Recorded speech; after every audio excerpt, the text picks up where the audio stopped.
बयनिका को स्वामी स्त्री द्वारा घर संस्थार वस्त्र सप्लाय। भुवनेश्वर संजय मेहर हिरलीपाली तंतुबाय सहयोग समिति लिमिटेड मेंबर अच्छा तत्सह बयनिकार परिचालना परिषद निर्देश अच्छा से नाम सह द्वारा परिचालित सोसाइटी सह लकी हैंडलूम सह स्त्री द्वारा लुगा जोगाण करुँच जहाँ पाखापाखि मासिक 1,31,00,000 ऊर्ध्व हेब।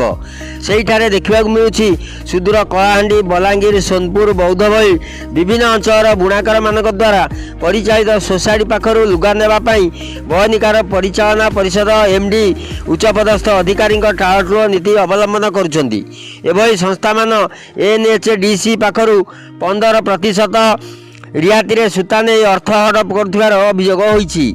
एथिप्रति तुरंत हस्तक्षेप बयन शिल्प मंत्री प्रदीप बय बसंत और बयनिका सभापति प्रकाश मेहर पदक्षेप नेबाकू दाबी होईछि। संजय बाबू चलित निर्वाचन समय बीजेडी रे थिले फलाफल बीजेडी सपक्ष गलापर एवं बीजेपी नेता सहित देखा मिलूँ।